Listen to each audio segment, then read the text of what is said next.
Two of the following videos are true, while the other one is trash. Can you spot the fake?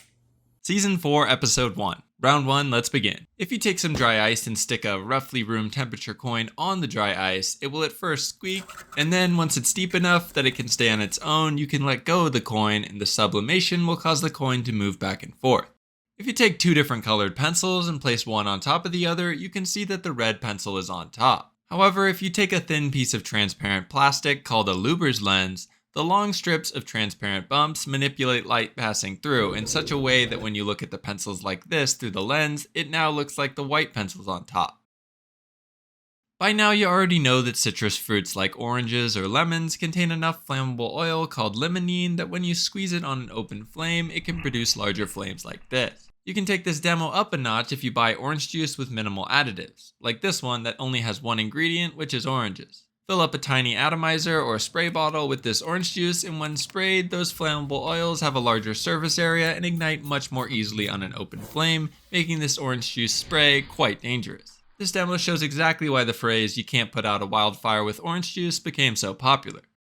You've now seen all three videos, and it's time to pause to vote in the comments for which one you thought was fake. Alright, time for the reveal. This thin piece of plastic is called a Lubor's lens and does work like this. And here it is with more colored pencils, where it's still difficult to tell which colored pencil is actually on top as I orient the lens to go along the direction of each colored pencil.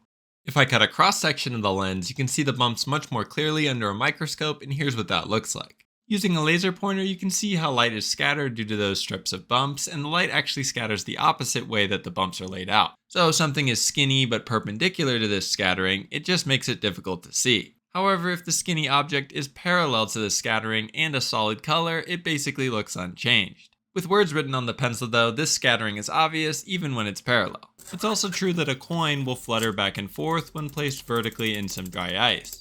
And here's what it sounds like if I don't mute the audio.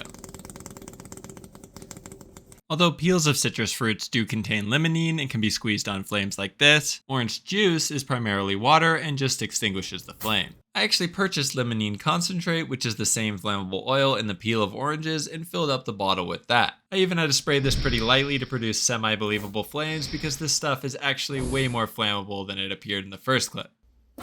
Here's a quick recap to help you follow before moving on to the next round. Hopefully you got that one right, but if not, don't worry, it's time for round 2. First, take a galvanized nail and some bare copper wire and wrap the copper wire around the nail a few times before trimming it off.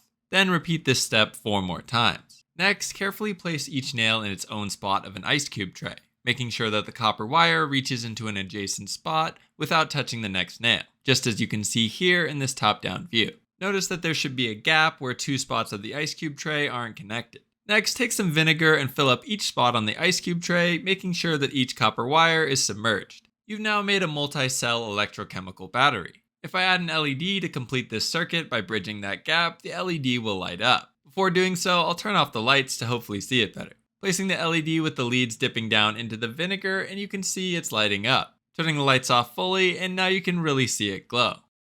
If you take a weight and attach it to a string, you've created a pendulum that can swing back and forth freely. However, you can actually use light to affect the motion of a pendulum. Not just any amount of light though, this is one of the world's brightest flashlights, and it's so powerful that it needs its own active cooling system to not overheat. And you have to be careful not to place objects too close to it or it can melt and burn them, like you can see here with this black bubble wrap. This bubble wrap being black is actually important for the way I'm going to use it, which is attaching it to the weight of a pendulum to make it have a larger frontal area. The color black absorbs more light, so when I turn on the flashlight and drop the pendulum, so much light will exchange momentum with the sail that it will quickly come to rest rather than swing back and forth. Don't try this at home since you could damage the flashlight or catch something on fire by putting objects too close to it, but here's what it looks like in practice. The pendulum abruptly came to a stop and then started to smoke and ultimately shriveled up, as you can see here. This is a bimetallic strip with the handle. That means it's 2 thin pieces of different metal alloys attached together. These metal alloys expand different amounts when heated. So if you apply heat to this strip, the object will bend to the left. When it cools down, it returns to being straight. If I instead heat from the left side instead, it will still bend to the left since it's not a temperature difference, but rather a difference in thermal expansion coefficients that drives the deformation. You've now seen all 3 videos. Pause to vote in the comments which one you thought was fake.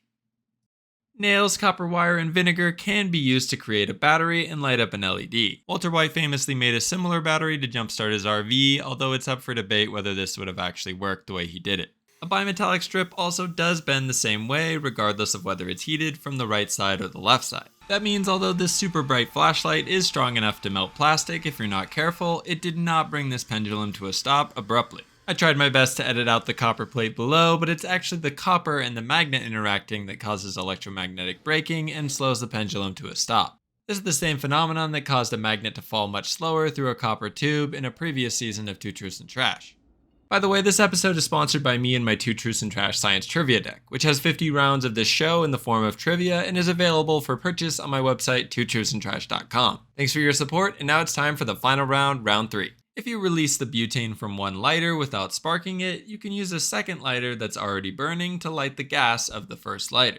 And as long as you keep the butane flowing, the flame will burn. If you do this again but place a metal mesh between the two lighters, you can still ignite the first lighter's gas from above the mesh. But now the flame will only stay burning above it and won't propagate through the mesh to get to the nozzle of the lighter, even when you put some distance between them like this. This is an energy stick that has two metallic strips that you can touch to turn the device on. This shows how the human body is capable of conducting electricity to complete the circuit. However, if you dip your fingers in a bit of tap water and then press the metallic strips, the water insulates your body from the metal, meaning you no longer conduct electricity and the device doesn't turn on.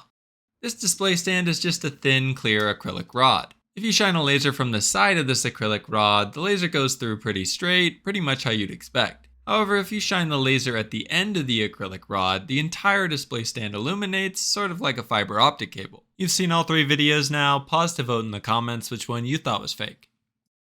If you thought that a thin metal mesh would prevent the propagation of a flame back to a lighter, you'd be correct. And here's what it looks like using Schlieren optics that I set up in my garage. The metal mesh acts as a heat sink that cools the temperature of the flame to below the ignition temperature of the surrounding gas. This demonstrates the principle that Davy lamps use, which were old lamps designed to make mining operations more safe. If you're working in a mine with an open flame lantern, a gas leak like this would be disastrous. Once the gas reaches an open flame, it ignites and creates a giant fireball. However, in theory, if you surround your open flame with a metal mesh, then if there's a gas leak, the gas entering the mesh will burn, but it won't ignite the surrounding gas outside the mesh. Observing experiments like this that you can't normally see is so cool that I'm making a separate video testing out many other surprising demos that you can't normally see. That Schlieren Optics video will be linked here when it's out. Anyway, thin clear acrylic rods also do work similarly to fiber optic cables in that the laser will internally reflect inside the tube and illuminate the whole thing. It also works with different sizes of acrylic rod like this one, and it looks especially cool in the dark. That means dipping your fingers in water does not prevent this device from turning on. Water actually increases the ability of your body to conduct electricity, which is why the presence of water is so dangerous when you're operating electrical devices. I made this look like it worked by placing a piece of clear tape to cover most of one of the metal strips. That's what actually insulated my wet fingers from the metal. If I touch the thin slice of metal that wasn't covered by tape, you can see that wet fingers do still work. Here's a quick recap of the final round. If you enjoyed this video, I'd love for you to like, share, and subscribe. It means a ton. Thanks for watching to the end, and I'll see you next time.